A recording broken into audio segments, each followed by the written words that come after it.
Today's notes are on displacement and velocity. But first let's start with this. Describe your motion. Write this in your composition book and answer it.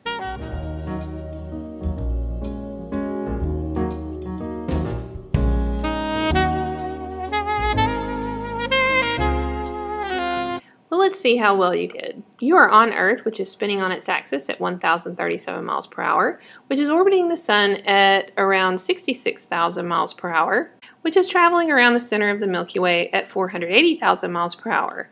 Now let's watch a video on frame of reference from Flipping Physics. Did you know that velocity measurements depend on the frame of reference from which they are taken? Hey guys. Hey, Bo. Hi, Bo. Flippin' Physics. In other words, the motion of the person taking the measurements will affect the interpretation of the motion of the object being observed. What? All right, I'll try again. Let's try showing a classic example. A guy riding a skateboard tosses a ball up in the air. From the perspective or frame of reference of a stationary bystander, the ball appears to follow a parabolic curve.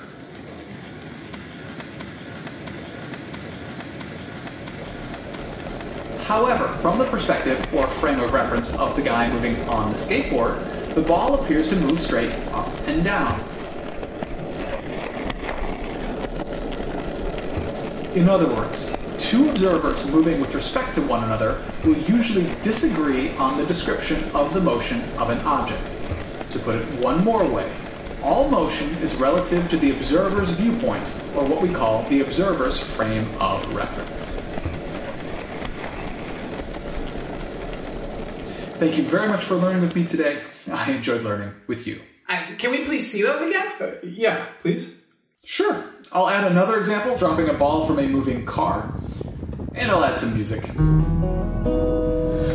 I see the day, light in your arms, when you starting fires in my home.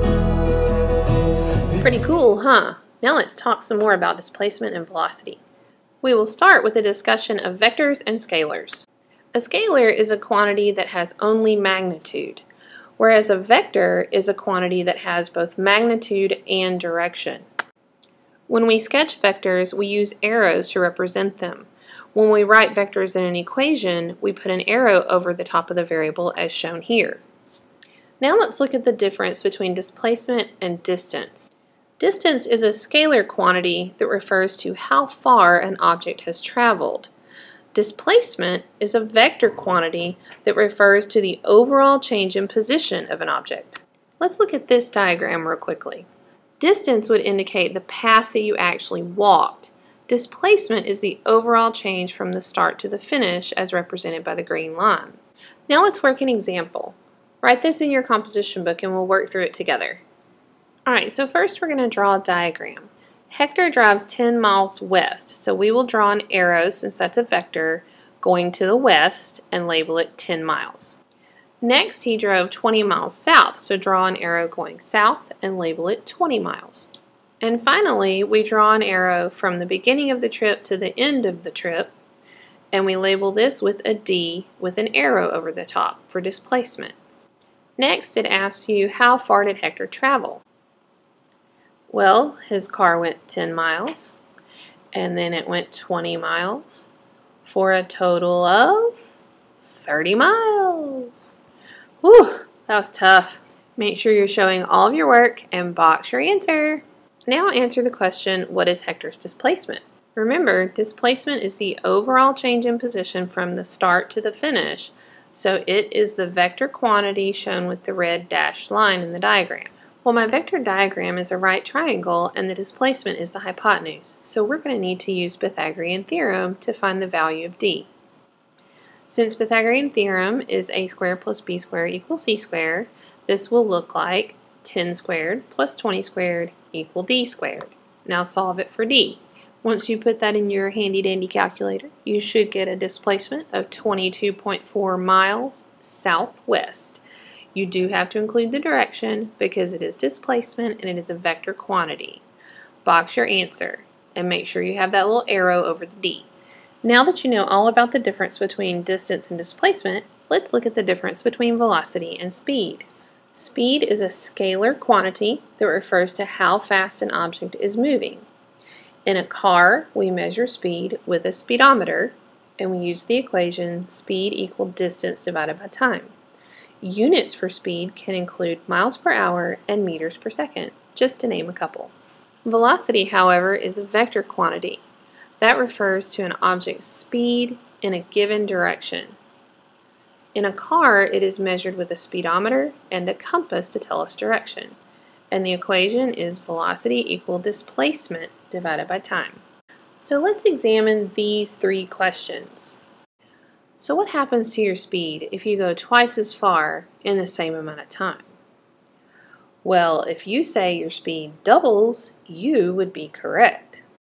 And what happens to your speed if you go the same distance in half the time? Well, again, if you said it doubles, you're right. Lastly, what happens to your speed if you go the same distance in twice the time? Well, this time your speed would be half as much. Now let's talk about average velocity. Average velocity is the total distance traveled over a specific period of time. The average velocity does not tell us the velocity at any one point, just the average over the entire distance. The equation for average velocity is delta d over delta t.